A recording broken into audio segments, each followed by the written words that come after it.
اگر OIC organization of Islamic cooperation foreign ministers کا اجلاس نہیں بلائے گی کشمیر کے اوپر تو دنیا میں کون آپ کی بات سنے گا کہ کشمیر کے اوپر؟ آبویسلی آپ کی بات نہیں سنی جا رہی. اقوام متحدہ نے بھی اس طرح نہیں اس کو سنا, سیکیورٹی کونسل اس کے اوپر بات نہیں کرتی. تو آبویسلی ہم نے, اور یہ کسی کا قصور نہیں ہے, ہم نے کشمیر ایشو کو اپنی ڈومیسٹک سیاست کے لیے استعمال کیا اور کشمیر ایشو کو اپنے آپ کو مسلم ورلڈ میں ریلیونٹ رکھنے کے لیے استعمال کیا. ہم نے کشمیر ایشو کو ایک ڈسپیوٹڈ ٹیریٹری اور وہ جو فنڈامنٹلز ہوتے ہیں کسی بھی ڈسپیوٹڈ ٹیریٹری کے, اس کے ارد گرد نہیں رکھا. ہم نے سیاستدانوں نے اس کو اپنے ذاتی مقاصد کے لیے استعمال کیا. جب بھی کسی سیاستدان کی پاپولیرٹی کم ہوتی ہے تو وہ اس طرح کے ایشوز کے اوپر بات کرنا شروع کر دیتے ہیں تاکہ وہ اپنے آپ کو ریلیونٹ رکھ سکیں, کیونکہ عوام کے اندر کشمیر ایشو کی بہت ویلیو ہے اور کشمیریوں سے محبت بہت زیادہ ہے. سو جو کشمیر کا مقدمہ ہے, ہم کشمیر میں یا انڈیا میں نہیں یا دنیا میں نہیں ہارے, ہم یہیں ہار گئے کیونکہ ہم سے وہ چیزیں کنٹرول نہیں ہو پائی جس طرح ہونی چاہیے تھی. اور پھر ہم نے بہت ساری چیزوں پہ بڑے ایکسٹریم پوزیشنز لیے. کچھ ایسا موقع آئے تھے جہاں پہ ہم کشمیر ایشو ریزالو کرا سکتے تھے لیکن ہم نہ کروا سکے.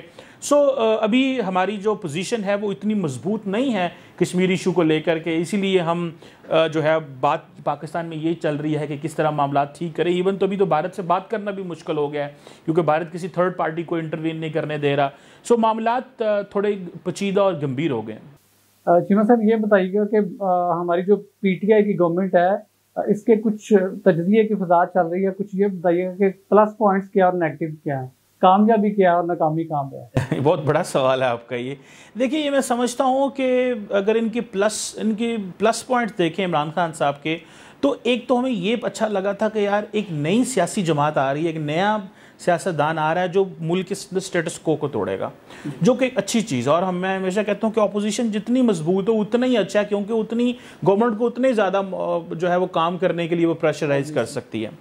عمران خان صاحب نے اسٹرگل تو بہت کی لیکن جو سب سے پہلے انہوں نے وعدہ کیا کہ میں اپنی پارٹی کے اندر الیکشنز کروں گا, انہوں نے آج تک نہیں کرائے. سو وہ اپنی پارٹی کو ایک جماعت یا ایک ادارہ نہیں بنا سکے. جو ایک وعدہ انہوں نے کیا وہ بھی گیا. پھر عمران خان صاحب کی اس چیز سے ہمیں اچھا لگتے تھے کہ عمران خان صاحب سٹیٹس کو توڑیں گے, لیکن جب پاور میں آئے تو پتہ چلا ان کے پاس اتنی تھن میجورٹی ہے لیکن وہ ایکٹ اس طرح کر رہے ہیں اور جس طرح انہوں نے ماحول کو خراب کر دیا, پولرائزیشن سیاست کے اندر تقسیم پیدا کر دیا ہے. جس طرح آپ نے دیکھا بجٹ سیشن میں کیا ہوا, کس طرح ایک دوسرے کو کتابیں ماری گئیں, بجٹ کاپیز ماری گئیں. تو وہ جو پولرائزیشن انہوں نے پیدا کی ہے. پھر عمران خان صاحب پارلیمنٹ میں نہیں جاتے, پھر عمران خان صاحب سیاستدانوں سے مذاکرات نہیں کرتے. پالیٹکس ہم کہتے ہیں از آرٹ آف پاسبل, ہر وقت آپ انگیج رہتے ہیں اپوزیشن کے ساتھ, اپنے برے سے برے دشمن کے ساتھ بھی آپ انگیج رہتے ہیں, لیکن عمران خان صاحب کے اندر وہ نہیں ہے.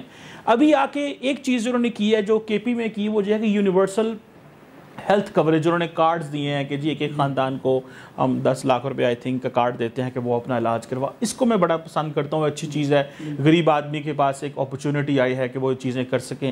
لیکن دوسرا یہ ہے کہ کرنٹ اکاؤنٹ ڈیفیسٹ, اکانومی کے حوالے سے بہت ساری چیزیں میں اس لیے کام کر رہے ہیں کہ وہ ایک طرف سے تو قرضے اتنے لمبے نہیں لڑے لیکن مہنگائی انفلیشن بڑی بڑھ گئی, اور دوسرا کیونکہ بیوروکریسی کا اتنا زیادہ کنٹرول نہیں ہے عمران خان کے اوپر. اور عمران خان نے وہ جو پولیٹیکل لیڈرشپ کسی بھی ضلع تحصیل میں ہوا کرتی تھی اس کا ایک انفلوئنس ہوتا تھا جس سے بیوروکریسی کام کرتی تھی, وہ بھی ختم ہو چکا ہے. اس کی وجہ سے بیوروکریسی اپنی مرضی سے کام کرتی ہے اور وہ ایک جسے کہتے ہیں نا بیڈ گورننس بڑی وہاں پہ شو ہوئی ہے.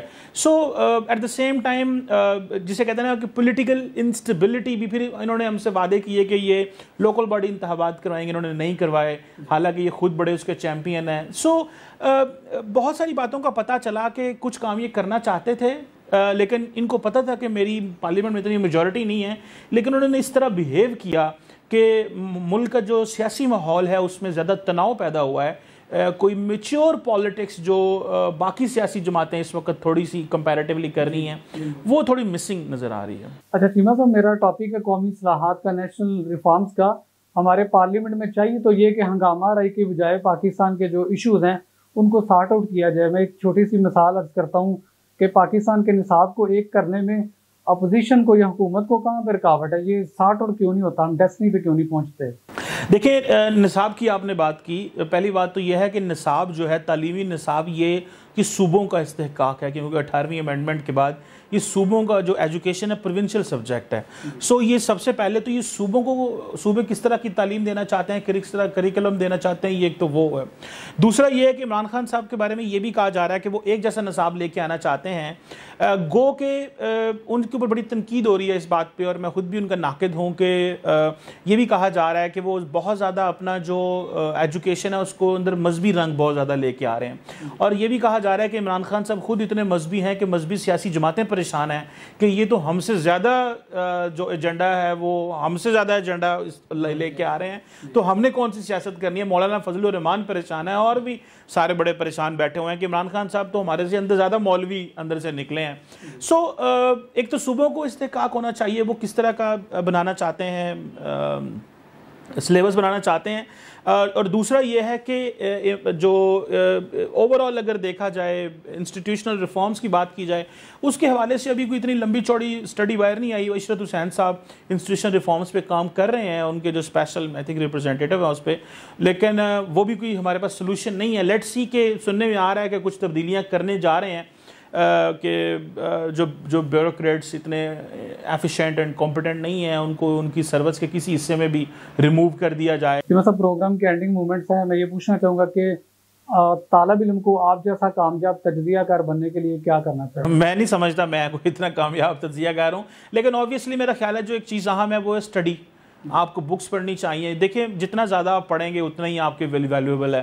آپ کو انٹرنیشنل پریس کو پڑھنا ہے، آپ کو انڈیویجولز کو پڑھنا ہے، آپ کو ریسرچ آرٹیکل پڑھنے ہیں، آپ کو کتابیں دیکھنی ہیں، اور آپ نے دیکھنا ہے کہ اب تو سارا کچھ ہمارے موبائل میں آ گیا. یہ ہمارا آفس بھی ہے، ہماری پرسنل لائف بھی اس میں، سارا کچھ اس میں ہے. تو پڑھائی کے حوالے سے امپورٹنٹ ہے کہ بڑے بڑے اچھے نیوز پیپرز جو گلوبل ہیں ان کو پڑھیں. پھر متعلقہ کسی بھی سبجیکٹ کے اوپر اہم تحقیق کرنے کے لیے ریسرچ آرٹیکلز پڑھیں. جو مارکیٹ میں نئی کتابیں آ رہی ہیں آپ کے سبجیکٹ کے related over all general knowledge کے حوالے سے، ان کتابوں کو بھی خریدیں. تو اپنے نالج کو کوشش کریں ڈائیورسیفائی کریں تاکہ آپ ایک مناسب اور متوازن تجزیہ دے سکیں. چیمہ صاحب میرے بھائی شہر سے ہیں، تو گکھڑ سے، گجرانوالہ سے کوئی 2-4 دوستوں کا نام لینا چاہے پروگرام کی وساطت سے، وہاں پہ بڑی اس کی ویورشپ ہے، کسی کو ڈیڈیکیٹ کرنا چاہیں کچھ؟ میں بہت شکر گزار ہوں اپنے دوستوں کا جو گکھڑ گجرانوالہ سے ہیں. شعیب الطاف صاحب سے، چیمہ صاحب سے بڑی اچھی دوستی ہے. ارتضیٰ منیر صاحب سے، چیمہ صاحب سے، حسنین چیمہ صاحب سے، اور یہ سارے دوست بڑے اچھے ہیں، بڑے کامیاب ہیں. عاطف چیمہ صاحب ہیں، اس کے بعد سہیل چیمہ صاحب ہیں. تو سب سے ایک اچھا تعاون. دوست ہیں سبیر الرحمان بھی، سبیر الرحمان صاحب بھی ہمارے دوست ہیں. تو بہت دوست ہیں، تو سب کو ہمارا سلام اور دعا. جی چیمہ صاحب پروگرام میں آمد کا بہت بہت شکریہ. جی ناظرین، یہ تھا آج کا پروگرام. امید ہے آپ کو یہ تجزیہ پسند آیا ہوگا. فیصل افضل کو دیجیے اجازت. اللہ حافظ.